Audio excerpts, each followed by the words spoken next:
Lee, we are really lucky to have somebody who not only speaks our language in terms of sales and success and language and messaging and all the things that we talk about, but somebody who actually sold insurance and has lived the life of a sales professional. Absolutely. And, one of the things that, that's become increasingly more important to me for salespeople is the ability to tell a good story. And it's not just for salespeople. This is the Manage Smarter podcast. So, as you're a manager, you need to be able to tell good stories during your coaching sessions. As you're an executive, you need to be able to tell good stories in the boardroom then to be able to get your point across and to sell your ideas. So all of those things basically come from the idea of storytelling, which is really something that, my ancestors, for example, have been doing for, centuries. So, but the thing is that so much of the technology that we have today has really gotten in the way of that. And so we're going to discuss some of that today. Yeah, we are very lucky to have storytelling expert with us. So welcome to Manage Smarter, everyone. I'm Audrey Strong. I'm the Vice President of Communications here at Sales Fuel. And I'm C. Lee Smith, the CEO and founder of Sales Fuel. And we are very privileged to have David Saltzman at our microphones today. He is the principal at the Saltzman Group and a 20-year nationally published monthly columnist, an accomplished stage and keynote speaker, and a seasoned marketer. That's for darn sure. For the past 15 years, David is focused on helping others create story-based marketing that cuts through the noise, just like you were talking about, Lee, in the marketplace and creates the first step toward enduring, meaningful relationships in business. As a certified StoryBrand guide, he's going to explain what that is. David and his team employ the framework to structure and focus a story their clients to use to win business and attract customers. And David, I know you said you used to do sales and insurance. You know this space very well. What's the number one mistake we make in our messaging in making it more effective? We tell people how the sausage is made instead of just serving them really tasty sausage. Okay. Yeah, so what you're saying, what you're saying is that we talk too much. We always talk too much. I try to tell salespeople when I'm coaching them that silent and listen have the same letters in them, but it's very hard. And, I had a young fellow, I won't give away how many years I've been in the business, but it's been a lot. And I had a young fellow I was coaching a couple of weeks ago said, you're way too dependent on PowerPoint. You need to just be able to tell a story and ask questions and listen. And he said, well, when you started selling, how many PowerPoint slides were in your deck? And I said, oh, my dear, before I started selling, we didn't have PowerPoint. PowerPoint wasn't around. Personal computers weren't around. He said, oh, my God, what did you use? And that's the problem today. The problem today is that salespeople, by and large, show up and throw up. And what most executives want is a conversation. But that conversation has to be structured properly. In other words, the story needs to be structured properly if you want to connect with your prospect and also with your clients. Let's just dive right in then. What is the ideal structure for telling a good story? Well, StoryBrand, which is a book that was written by Don Miller, and you nicely mentioned that I'm a certified guide, is a great book, and it talks about story theory. Now, if you go back 38,000 years ago, we were doing paintings on caves in Chèvre, France. And, one might argue that we had icons then and we have emojis now, so we really haven't advanced too much. Yeah. But the stories are still the key. The storyteller, as Steve Jobs said, is the most important person. So the story theory is really simple. And I'm afraid that by giving it away, I'm going to ruin every novel you're going to read from now on, every movie you're going to watch, because you're going to instantly be able to determine what the plot is and where it's going. And it's really a very simple strategy that's quite complicated to implement. It is as follows. A hero or a client or a main character, whichever you prefer, has a problem. They express that problem in 3 different ways. And this is key to being able to tell the story. We'll get into the neuropsychology of this if you want a little bit later. Mm-hmm. But they have an external need, what they talk to their friends about. They have an internal need, what they say in their head, and then they have a philosophical need, and that's the bigger picture need. Now, what they're looking for is a guide, and the guide needs to do 2 things. The guide needs to show empathy and authority. I've been here before, I've helped other people before, and I know how to help you as well. The guide gives them a very simple plan, and this is to your original question where a lot of presentations fall down. The plan should be 3, 4, no more than 5 steps. And the other place that most of these sales pitches fall down is a call to action. If you're writing, it's a primary call to action and a secondary call to action. You might say, yes, I want to go on a date, or no, I want to learn more, but those both need to be there. And then the storyteller paints the picture of what the future will look like if the main character follows their story, and also says, here's what it's going to look like if you don't do this. So many salespeople don't talk about consequences. We only talk about benefits. Right. And consequences are why you got a seat in the room at the first place. Right. If the prospect didn't have a problem, you wouldn't be sitting there. They wouldn't be taking their time to engage with you. Now, the mistake that a lot of folks in sales make is that when they go into the meeting, they position themselves as the main character.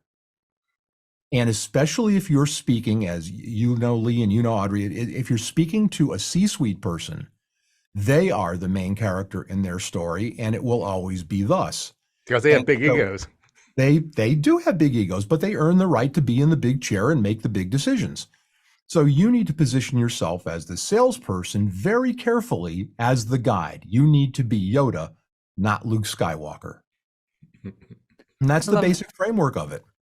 Is there a time frame? I know, and I come over to marketing from the PR side of marketing, sales and marketing, not as a blanket rule for every situation, every client, but how far out in the call to action and the plan that you give them, the steps, should you go? Within 6 months, we need to do these things. How far out should you lead them with what you're proposing? One of the things that I've learned, and I learned it the hard way, is to not give time frames, because at least don't give them up front. And that is because every client is different, and every client takes a different amount of time to get from point A to point B. So when you give them the plan, you can talk about a time frame, but it depends on what the problem is, how much resource the prospect wants to throw at the problem. If somebody wanted to meet with me, if I were revamping somebody's plan, and no matter what it was that I was selling, and they were willing to meet with me 5 days a week for 8 hours, we might be able to do something in a week. But of course, that rarely happens. So you have to work that through with the client. That's a deliverable piece. That's not a story piece. Okay.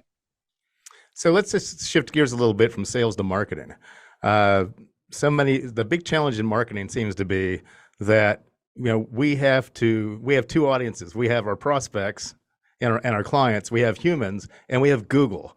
And the challenge is like, how do we tell a good story on a website, for example, but yet be able to stuff in 5 of a certain keyword then, so when people search for it, that we show up? Well, it's not so much the keyword searches where people get buried, although that is important. The place where people get buried is in the above the fold portion of the website, the piece you see on your screen when you first log in. How many times have you looked at a website and thought, wow, that's a really beautiful website. I wonder what the heck they do. That's the death. That's what kills people. So what you want to do above the fold is you want to do 2 things. You want to have a bold, clear, concise statement that says, I understand what your problem is. Are you suffering from this? Are you having a problem with that?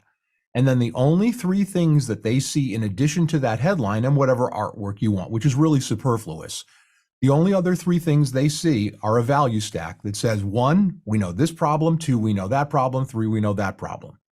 Because what we want, and Hootsuite, I think it was, just decided that it was 15 seconds that you have. Used to be 17 in the last Forrester research. You mentioned it was Forrester said 13 seconds on another interview I watched. Yeah, it's crazy. It's all over the place. But the bottom line is, no matter how many seconds it is, it's quick, fast. Yeah. And so if you can't grab their eyeballs immediately and have them go, wow, these folks understand my problem and they can help me solve it, they're the guide I'm looking for, they're not going to look any further. They're not going to look at anything else that's on the website. What's your view of using multimedia, though, above the fold? Just a 15-second stinger video on auto roll? Not very high.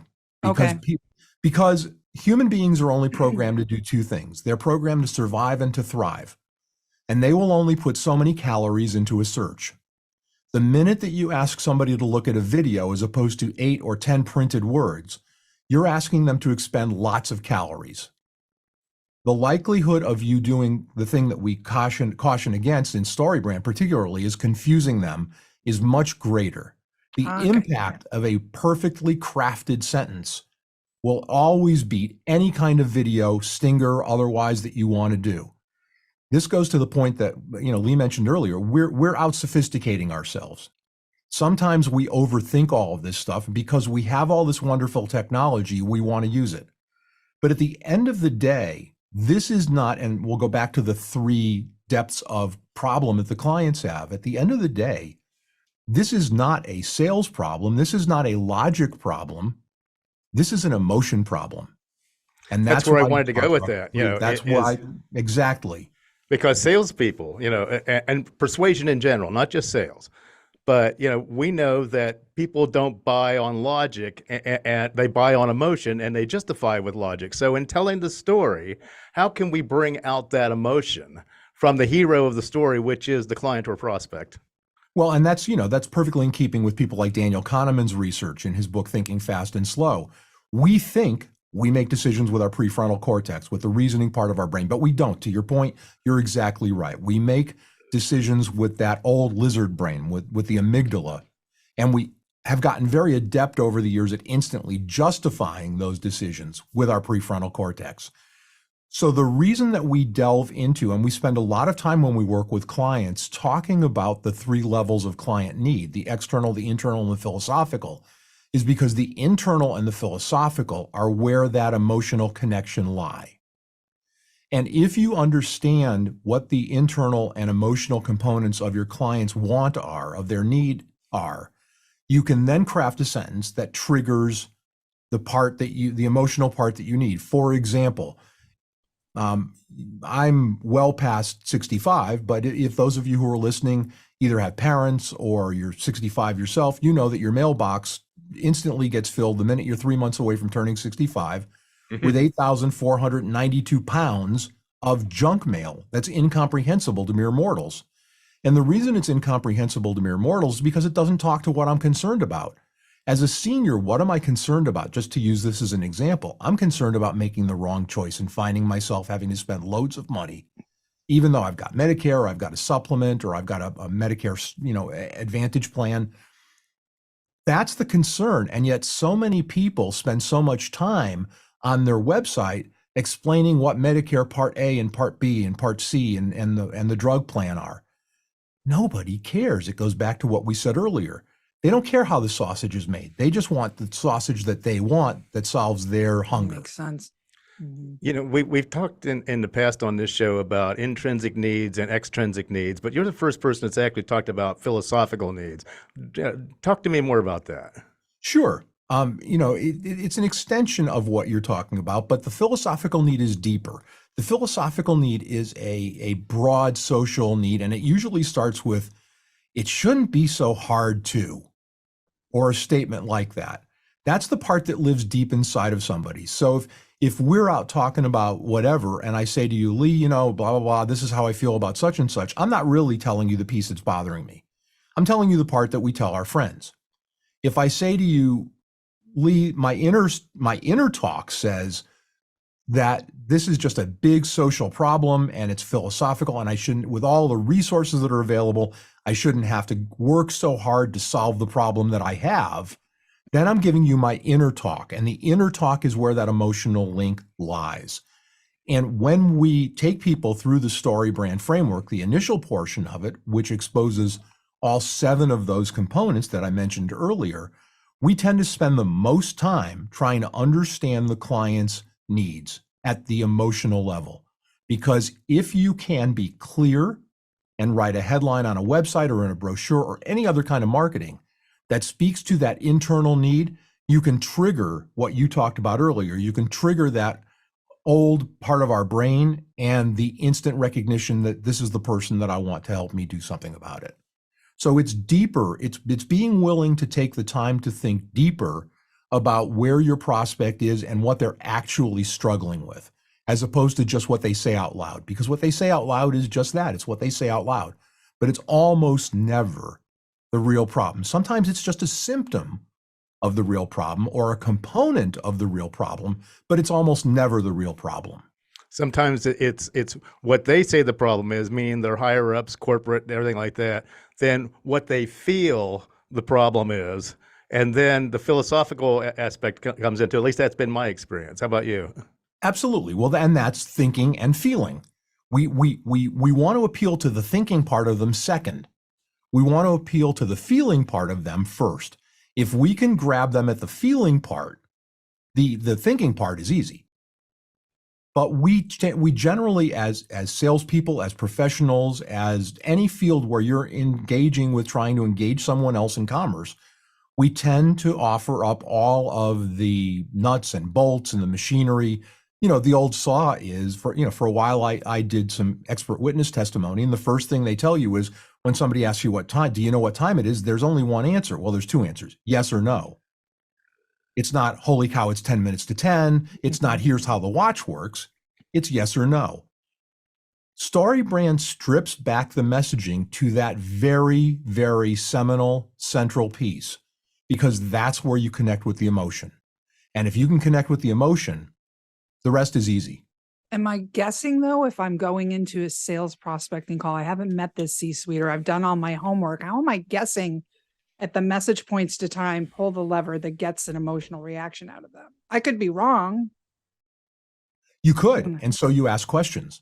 Okay. If your research doesn't, and that's the blessing of research, and all of the tools that we have available to us, you can find out loads of things about where they are, what they're doing, et cetera, on the web.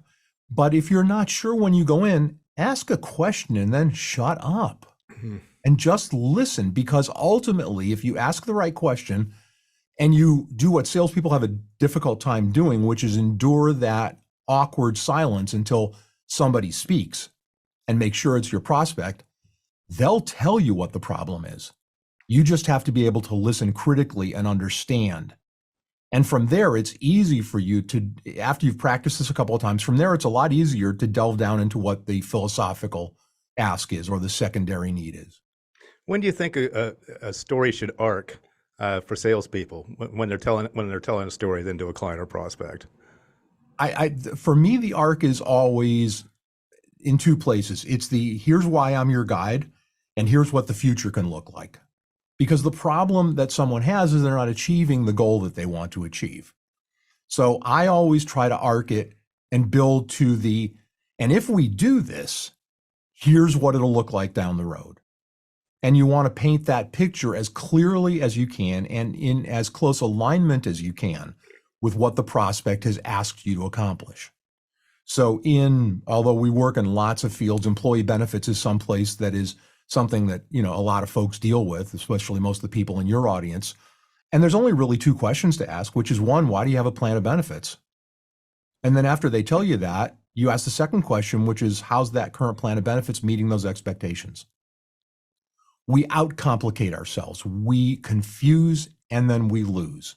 And I see that so often. I've been training salespeople since 1981. And I see that so often that we have all of this great information and all of these great solutions, and we want to just dump it on a client. But what the client sees when you do that is, you don't care about my problem. You care about selling your solution. Now, it may very well be that before you drive into the driveway and park in the parking lot, you know what the problem is, but that's not how the game needs to be played. Not if you want to be the guy, prospect, or client. I would say that 90% of salespeople do it that way. And if you're the 10% that really blows their socks off and comes in with a whole different approach, they'll remember you. Even if they take some time to decide that you're the one. Well, yeah, that's why 90% of salespeople have skinny kids. Oh, I know you talked about it in one of the interviews I watched. You said, yeah, when your kids don't eat because you didn't make a sale, you know what that feels like. The first 16 years of my career, I was straight commission sales. And then I went to the dark side and started working for some other folks. But how skinny were you back then? That's not a fair question. So you guys, oh, go ahead. Sorry. No, I was going to say, and so I won't ask you either. Okay. I've never been skinny. So there you go. Well, I don't think he was a football player, so to his credit. I'm just a recovering musician. So but I don't think I was ever skinny either. I can't remember the day when it was. My God, that's funny. But that's the problem. If you confuse, you lose. And that's a certainty. And that happens 100% of the time. So basically what we work with clients is helping them unconfuse. So back on the marketing side, you guys got into a bit of a spirited conversation before we started rolling. I do want you to say in your questionnaire that you answered for us, David, you said, remove clutter, unnecessary clutter from your messaging. And Lee piped up and said, yeah, but I don't want to give too much away to my comp set and too much away to my prospects, but I want to give them enough to rope them in. Where's the line between what's considered clutter and not clutter? Anything that doesn't speak to your client's problem is clutter. Okay. I was talking to a Lee. prospect a couple of months ago, and he's a friend, so I could be a little, me. And he said, well, I know you don't have time to work with me right now, but if we were going to work together, where would you start? And I said, I'd start on your website. And he said, okay, what's wrong with my website? And I said, it's terrible. He said, well, okay, could you maybe tell me like which piece of it is terrible? I said, the whole thing, but I can't tell you which piece because I've never looked at your website. And he proceeded to rattle off, what was on their homepage. And I said, you should be really proud of that stuff.